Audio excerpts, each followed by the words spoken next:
I think children's books are super inspiring for graphic design, illustration, layout design, typography. I found a big box of old children's books in the basement, and I'm gonna show you them because I was so happy and excited when I found these. So let's take a look because these are pretty unique. This is called The Best Loved Doll by Rebecca Caudill. My mom loved this book so much that my grandpa actually built her this wooden doll bed based off the story. This book is copyright 1962, but this is the third printing from 1971. So this is a story about a girl named Betsy, and she gets invited to a doll-themed birthday party, and they're going to be giving away 3 prizes. One is for best dressed doll, one is for the oldest doll, and one is for the doll that can do the most things. It's just really cute, like the aspect of the dolls talking to each other and like having a life when the little girl isn't in the room. It kind of embraces like the imagination of childhood, and my mom actually made a doll themed birthday party for me, and my mom and I were talking about it recently, and I was like, I wonder if you planned that party because of this book, like subconsciously. So now let's talk about the artwork a little bit. I first of all love how the only color in this book is pink besides the black and white ink drawings. The Best Loved Doll title page. I just love everything about this. The subtle texture. I love the way that the dolls are all lined up. Some of the dolls have really wonky eyes that I think are so cute. And I like how each doll is so personalized and special, like one of them is wearing a wedding dress. I just think the drawings in this book are so sweet and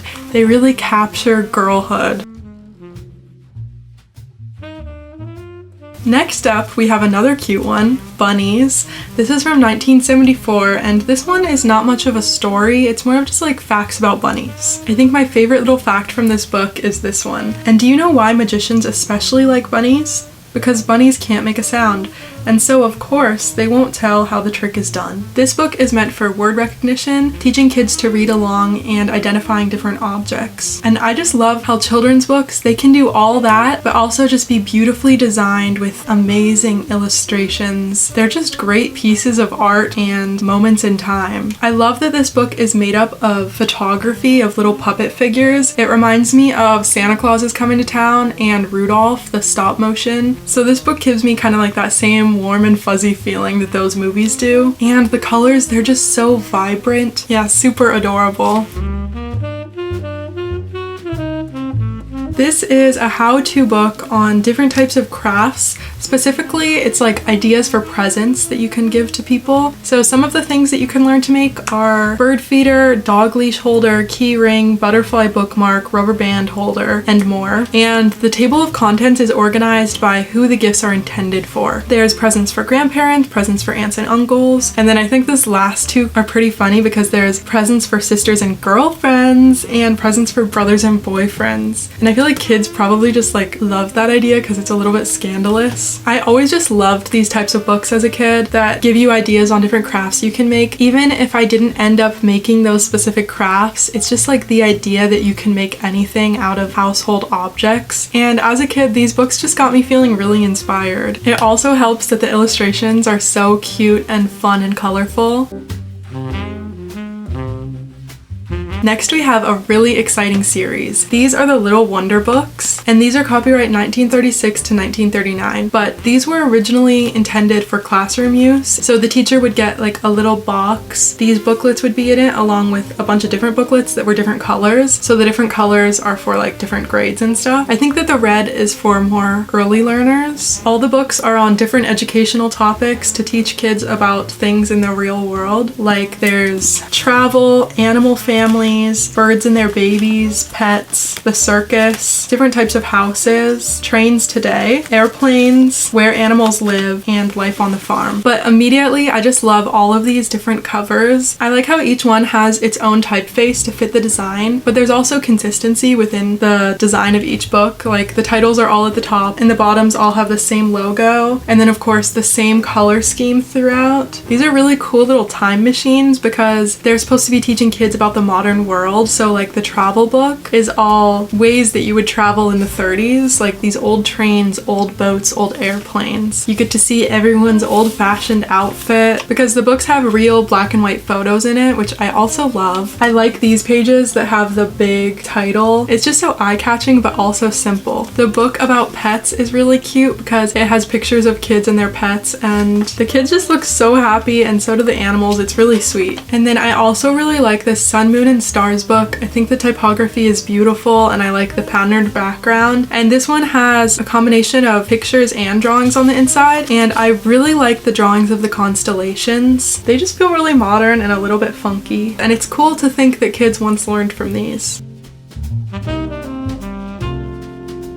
The next book is Sesame Street, Big Bird's Busy Book. This is from 1975. And at first when I pulled this out, I was kind of like, whatever, it just looks like a typical activity book. But when I opened it up, I was really excited. It kind of feels like a contemporary zine. I can tell that the designers had a lot of fun while they were working on this, which is always good. First of all, I love how it's in black and white, and then there's like a pop of color on every page and it alternates. And the pop of color is always so bright and vibrant. It's really fun. It has like a risograph feel. What I think works really well is when they have a picture of the puppet that's like realistic with different values, and then sometimes they color that picture with the color of the page, and it just has like a really funky kind of DIY look that I love. So let's get into the individual pages that I think are really cool. First of all, the table of contents. I love the way that they're playing around with the numbers. There's a little wiggliness to the edge of the sections. That's something that they do throughout the book. There's different tilts of like letters or characters and stuff like that. I just think that looks so fun, and then the way that they like plop these little sentences in different spots makes it look really engaging for the kids. Like all of these pages I'm just sucked into and I want to look at every little thing.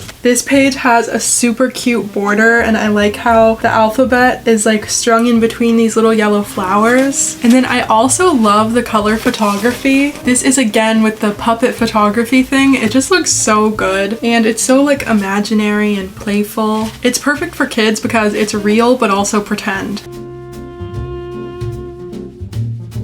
Now this one has an amazing cover. It's called Kittens and Puppies, Horses and Rabbits, and Insects and Turtles and Birds. Isn't that just great? So much going on. I like how each word is in a different color. It just kind of reminds me of like a cool shirt that you would find at Goodwill or something. And then when you open it up, the title page is also great. They have those same strips of animals on this side. There's just something about like underlined titles that I really like. Oh yeah, I forgot to say this one is from 1972, but this is copyright 1959. These illustrations have a quality that I would just get lost in if I were a kid. They make you feel like you're on the same level as the animals that you're looking at in the drawing. Like they just come to life. They're so vibrant. I think that the use of colors is really good because it's a good balance of like really vibrant and unexpected colors but also neutrals together. Another thing I like about this book is how there's no like layout template. Keeps you interested. You never know what you're gonna see next when you flip the page. Like this one is a little chart of dog bones versus human bones. Sometimes the animals are vignetted with like negative space. Sometimes they have a really detailed background. Sometimes their silhouettes are cut out and just like pasted on white paper. And then sometimes it's like a strip of yellow or some bright abstract color behind it. And just those different formats keeps the book really interesting and fun. For instance, this page is so great. I love how it's a drawing, a little like realistic drawing, like that would actually happen, but then they make this more decorative border while using the bugs. I just think it's so creative.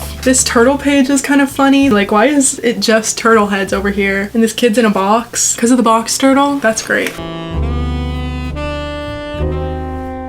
Next up, we have the Charlie Brown Dictionary from 1973. I don't think I've ever really seen dictionaries that are themed like this or have pictures in them like this. It also has a little extra bonus of the Star Wars sticker right on the cover on top of the title. I love that.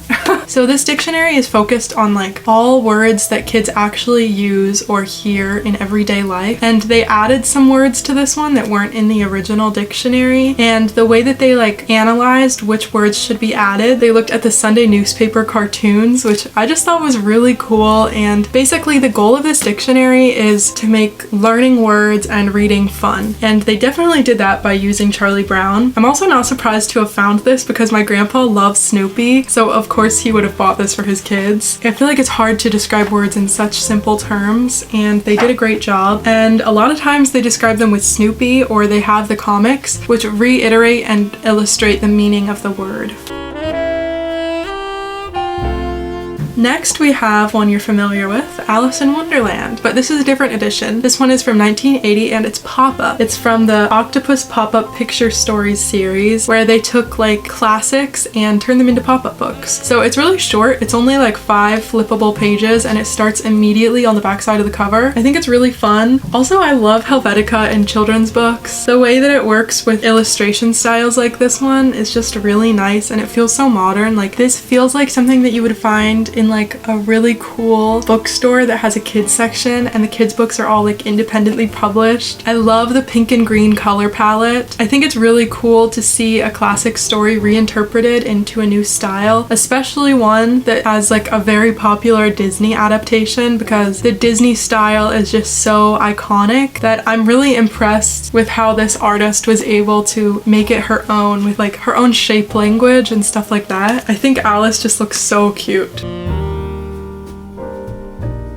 Next up, we have another pop-up book. This one's really old. This one is from 1942, so it's kind of super fragile, like the spine is falling apart, and since it's a pop-up book, that makes it like a little bit scary to do the pop-ups. This is the Jolly Jump Ups Vacation Trips. Each page is a different vacation spot around the US. So there's United States Military Academy. I guess I wouldn't think of as a vacation spot. Basically, it's kind of just like US icons. There's the United States Naval Academy, Washington, D.C. I think the Washington, D.C. page is really cool. Camping in the Mountains. I really like this page because it has like the classic camping vibe, and I've never been camping before, but it's something I want to get into, so this page just gets me kind of excited. There's the Grand Canyon, which also has a good vibe. I like the like wash of colors of this page. Then there's At the Seashore, and that's it. It's just so cool to see a pop-up book from so long ago. Last but not least is Things to Make and Do, lively craft cards, making things that move. And this is another one of my mom's favorites. I just love this book. It has great vibes. Like the cover, the kids look like they're having so much fun and they're making really cute things. I like the way that this book is bound, and I love that the title is in pink. And this book also does the cool thing that I've been liking in some of the other books, where it's like black and white with one pop of vibrant color and that color changes on every page. And this book especially, the colors are so bright. I love it. Some of the things that you can make from this book are a monofilter, hovercraft, merry-go-round, rising air, elastic motor, power hammer, trap the marble, and power shovel. I also just think that the layout of this book is fun because each craft takes up one page on the front and back. So the front always has a picture of the finished thing and then some useful tips in this little paragraph. And then on the back it has the list of supplies you'll need and step-by-step on how to do it. It's also cool that it's demonstrated in illustrations instead of photographs. It feels a little bit more like you're making it up yourself, kind of, because you're not just following pictures. So yeah, another super fun and creative book. Those are all the books I have to share with you today. Let me know what your favorite book was when you were a kid, because I'm curious. And I'm sure that I'll have more books to show you soon. Thank you so much for watching, and I'll see you next time. Bye!